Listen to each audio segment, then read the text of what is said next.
मुख्यमंत्री योगी आदित्यनाथ के नेतृत्व में उत्तर प्रदेश सरकार ने केंद्र के साथ मिलकर जल जीवन मिशन के तहत एक महत्वपूर्ण समझौता ज्ञापन एमओयू साइन किया और ये पहल ग्रामीण क्षेत्रों में हर घर तक शुद्ध पेयजल पहुंचाने के संकल्प को नई गति देने वाली मानी जा रही है। मुख्यमंत्री ने इसे गांव के अंतिम व्यक्ति तक स्वच्छ जल पहुंचाने का संकल्प बताया। रिपोर्ट देखिए। उत्तर प्रदेश में हर घर तक की शुद्ध जल पहुंचाने के लिए योगी सरकार लगातार युद्ध स्तर पर काम कर रही है। मुख्यमंत्री योगी आदित्यनाथ का उद्देश्य है कि गांव ग्रामीण क्षेत्र में सुदूर क्षेत्रों में तक की शुद्ध जल सभी को पहुंचे और जिससे सभी की स्वास्थ्य व्यवस्थाएं पूरी तरीके से मजबूत रहें। इसी क्रम में आज मुख्यमंत्री योगी आदित्यनाथ ने यानी कि उत्तर प्रदेश सरकार ने और केंद्र सरकार ने जल जीवन मिशन के तहत एक बड़ा एमओयू साइन किया है, जिसके तहत अब पूरे उत्तर प्रदेश में अलग अलग जगहों पर हर घर नल पहुंचाने के साथ साथ शुद्ध जल भी पहुंचाने का काम बड़े स्तर पर किया जाएगा। हर घर जल संकल्प से सिद्धि की ओर। मुख्यमंत्री योगी आदित्यनाथ ने कहा, ये एमओयू केंद्र और राज्य के समन्वय का उत्कृष्ट उदाहरण है जो ग्रामीण जीवन स्तर को सुधारने में निर्णायक भूमिका निभाएगा। उन्होंने साफ किया कि सरकार का लक्ष्य केवल पाइपलाइन बिछाना नहीं बल्कि हर परिवार को सुरक्षित और नियमित जल आपूर्ति सुनिश्चित करना है। इस मिशन के तहत राज्य के 1,05,000 से अधिक राजस्व गाँव में से 10,000 से अधिक गाँव में पहले ही पाइपलाइन के माध्यम से पानी पहुंचाया जा चुका है। कि हम काफ़ी दिनों से इस बात का इंतजार कर रहे थे कि ये सभी कार्यक्रम आगे बढ़ें, जैसे आदरणीय प्रधानमंत्री जी के विजन को जमीनी धरातल पर प्रभावी ढंग से दोनों सरकारें मिलकर के लागू कर सकें। देश के अंदर जल जीवन मिशन के अंतर्गत सबसे अधिक लाभान्वित होने वाली आबादी देश के सबसे बड़े राज्य उत्तर प्रदेश की है। केंद्र राज्य साझेदारी से मिलेगा बल। इस एमओयू के माध्यम से प्रधानमंत्री नरेंद्र मोदी के विकसित भारत 2047 विजन को जमीनी स्तर पर लागू करने की दिशा में बड़ा कदम उठाया गया है। मुख्यमंत्री ने केंद्रीय जल शक्ति मंत्री CR पाटिल और उनकी टीम का आभार व्यक्त किया और कहा, यह साझेदारी योजना के प्रभावी क्रियान्वयन को सुनिश्चित करेगी। केंद्र और राज्य सरकार के संयुक्त प्रयासों से वित्तीय और तकनीकी संसाधनों का बेहतर उपयोग होगा, जिससे परियोजनाओं में तेजी आएगी और गुणवत्ता भी सुनिश्चित होगी। ग्रामीणों को आर्थिक राहत। इस योजना का एक बड़ा लाभ ये है कि अब ग्रामीण परिवारों को 10% सामुदायिक अंशदान नहीं देना होगा।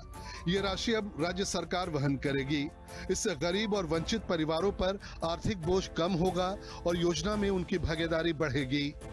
साथ ही जल आपूर्ति के रखरखाव के लिए केवल 50 रुपये प्रति माह का न्यूनतम शुल्क रखा गया है, जिससे व्यवस्था टिकाऊ और सुचारू बनी रहे। बुंदेलखंड और विंध्य पर विशेष फोकस।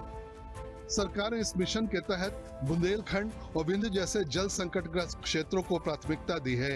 इन इलाकों में कई साल से पानी की कमी एक बड़ी समस्या रही है, जिससे महिलाओं और बच्चों को दूर दूर से पानी लाना पड़ता था। अब पाइपलाइन के माध्यम से घर घर पानी पहुंचने से न केवल इस समस्या का समाधान होगा बल्कि महिलाओं को राहत मिलेगी और उनका समय शिक्षा और दूसरे उत्पादक कार्यों में लग सकेगा।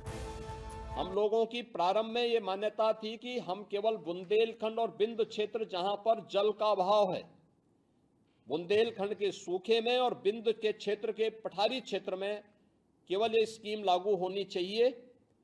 और थर्ड फेज में हम लोग इस बात के लिए तैयार थे कि हम लोग जैसे गंगा के तटवर्ती क्षेत्रों में आर्सेनिक से जुड़े हुए क्षेत्र हैं, बलिया से लेकर के प्रयागराज तक, यमुना से जुड़े हुए क्षेत्र में प्रयागराज से लेकर के मथुरा तक, इस बेल्ट में फ्लोराइड के कारण तमाम प्रकार की समस्याएं खड़ी हो रही थी।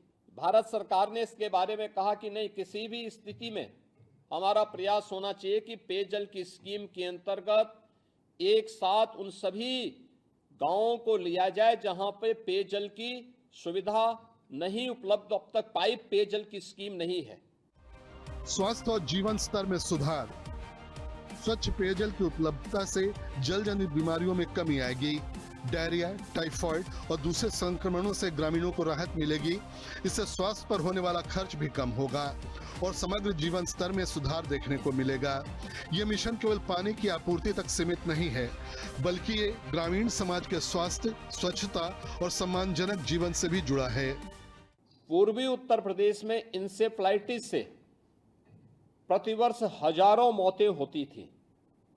इन हजारों मौतों का परिणाम वहां पर प्रतिवर्ष जब हम लोगों ने इन सभी आंकड़ों को लेकर के एआई टूल के माध्यम से इसकी एनालिसिस की तो पता लगा कि खुले में शौच और अशुद्ध पेयजल के कारण ये मौतें हो रही हैं। 5 वर्षों में मौत के आंकड़ों को 0 तक पहुंचाने में हमें सफलता प्राप्त हुई है और इसका श्रेय मैं आदरणीय प्रधानमंत्री जी के इस विजन को देता हूं। डिजिटल मॉनिटरिंग और पारदर्शिता योजना के तहत सुजल गांव आईडी जैसी डिजिटल पहले भी लागू की जा रही हैं, जिससे जल आपूर्ति से जुड़ी संपत्तियों की मैपिंग और मॉनिटरिंग संभव होगी।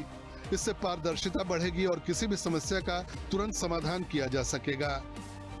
इसके साथ ही नमामि गंगे मिशन के अंतर्गत सीवेज प्रबंधन पर भी काम तेज किया जा रहा है, जिससे जल स्रोतों की स्वच्छता बनी रहे। योगी सरकार की विकास दृष्टि का प्रतीक। जल जीवन मिशन के तहत हुआ ये एमओयू उत्तर प्रदेश के ग्रामीण क्षेत्रों के लिए एक ऐतिहासिक कदम है। इससे न केवल हर घर तक स्वच्छ जल पहुंचेगा, बल्कि महिलाओं को राहत, स्वास्थ्य में सुधार और ग्रामीण अर्थव्यवस्था को भी मजबूती मिलेगी। योगी सरकार और केंद्र के समन्वय से ये पहल आने वाले समय में हर घर जल के लक्ष्य को साकार करते हुए प्रदेश को विकास की नई ऊंचाइयों पर ले जाएगी।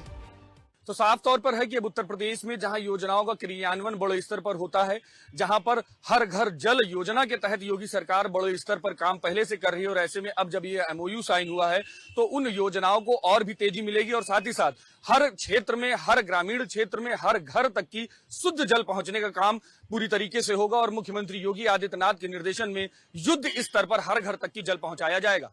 कैमरामैन मनोज के साथ मैं विक्रम सिंह राठौर, हिंदी खबर, लखनऊ।